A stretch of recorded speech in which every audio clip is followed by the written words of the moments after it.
John Boy, né? Classicamente, né? Quem viu aquela série adormece ao final da série, quando acaba. Tem as últimas palavras do seriado são boa noite, John Boy, boa noite, Mary Ellen. O filho adolescente, o narrador, nessa história, porque o adolescente assume um papel de protagonismo na mesma medida em que nós nos apagamos e na mesma medida, voltando ao que eu dizia há pouco, em que o novo tem muito mais a prometer do que o velho a entregar. Não que não tenha a entregar, mas que a gente não reconhece. Em segundo lugar, porque na família nuclear nós temos bem claro que quem faz a família são os filhos. Um casal, aliás, devia ter uma terminologia separada para casal sem filhos. Devia se chamar casal solteiro. Porque um casal só se torna um casal casado com o peso do casamento e só se torna, de fato, uma família no momento que encomenda o seu primeiro filho ou um filho, não importa. Agora, a família é aquele pequeno núcleo que vai se constituir a partir da chegada de um filho na condição de narrador e que vai pôr os pais na condição de narradores da sua própria infância, da sua própria história e da sua condição de filhos. A família, enquanto pequeno núcleo, na verdade, ela é um sonho de resistência. É o núcleo familiar engruvinhado, amontoado, uns nos outros, com os pais constituindo seu pequeno reino. Por isso que toda criança, toda menininha se fantasia de princesa. Porque papai é rei, mamãe é rainha, e ela é a princesa. E essa é a fantasia de cada casal que constitui seu pequeno reino, com a família que constitui. E nesse pequeno grupo, nesse mundículo, conseguir ser alguém que construa a vida de alguém, ser alguém para alguém. Mas essa foi a primeira família. Eu vou pedir imagens da família de Perdidos no Espaço. É um seriado de 1965, baseado num futuro, né, de 1997. Né? O futuro para eles naquela época é monstro de látex, macacões de prateados, e a mesma cena de jantar familiar, de tudo. Do you like the salad, Judy? No, thank you. Oh, it's your favorite. Little hearts of cyclamen and mixed greens. I don't want any salad. Judy. Mother? Well, that's all right, dear. You don't have to. Então nós temos aqui uma antevisão do que seria um mundo globalizado. Em primeiro lugar, para os Stark, eu não sei como ele disse, o oponente era a natureza. Eles precisavam domar a natureza.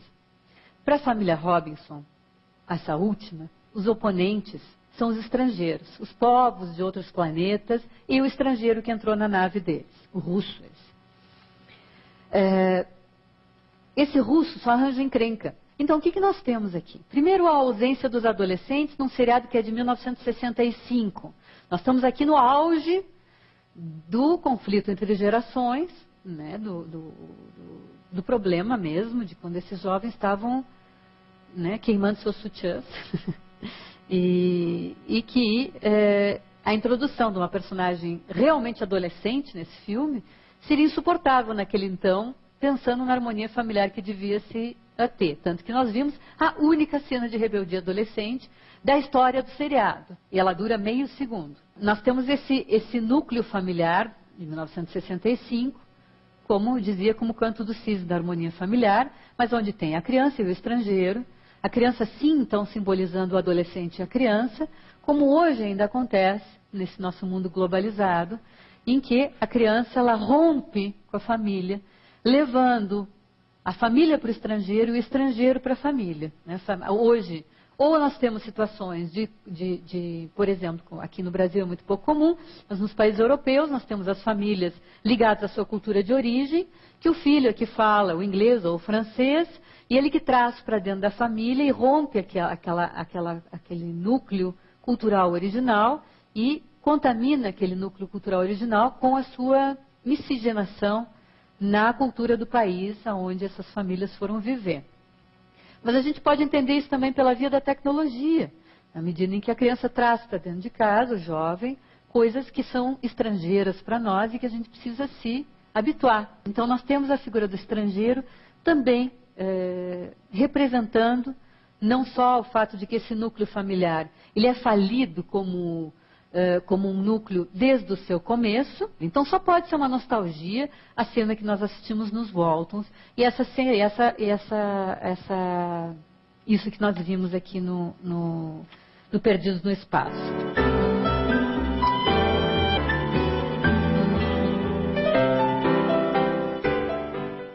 Como se sentem as mulheres depois da Revolução Feminista? Em crise com o papel monótono de esposa e mãe, as mulheres lutaram e conquistaram novos lugares no mundo.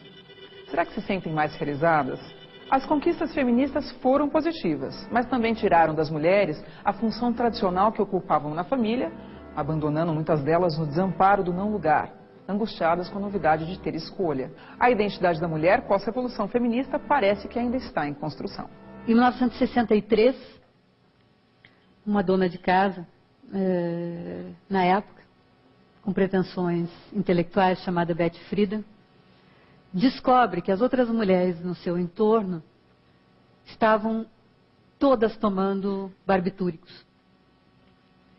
Elas eram mulheres da primeira geração nascida do Baby Boom. Né? O que nós temos no Baby Boom? Nós temos mulheres que foram, se entrosaram no trabalho de guerra, né? Trabalharam nos esforços de guerra de alguma forma. E em vários lugares do mundo lutaram mesmo, né? E foram para a resistência, ou tiveram uma série de funções no fronte, não só ficar cantando para os soldados. E essas mulheres tiveram que recuar depois da Segunda Guerra para repovoar o mundo. Essas mulheres foram mães amargas. Elas tinham conquistado um mundo que na sequência imediata perderam. As filhas dessas baby boomers se prometeram que elas não seriam mães tristes como suas mães. Essa é a leitura da Betty Friedan. Que elas amariam ser mães. Que elas seriam mães entregues à sua função.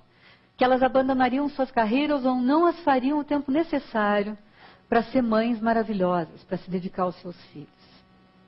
Só que elas, que viviam nas primeiras casas automatizadas dos Estados Unidos, elas tinham muito tempo ocioso.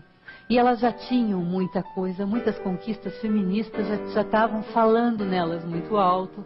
Muitas delas já haviam trabalhado antes da maternidade, já haviam estudado antes da maternidade. E quando se entregam à mesmice rotineira, elas começam a se sentir reduzidas elas próprias a nada. É isso o que a Betty Friedan chama de a mística feminina. São as mulheres que têm tudo e se sentem sem nada. E se deprimem, então, na década de 60, nas cidades ricas dos Estados Unidos. Hoje, nós enfrentamos um outro tipo de inimigo. Um inimigo interior.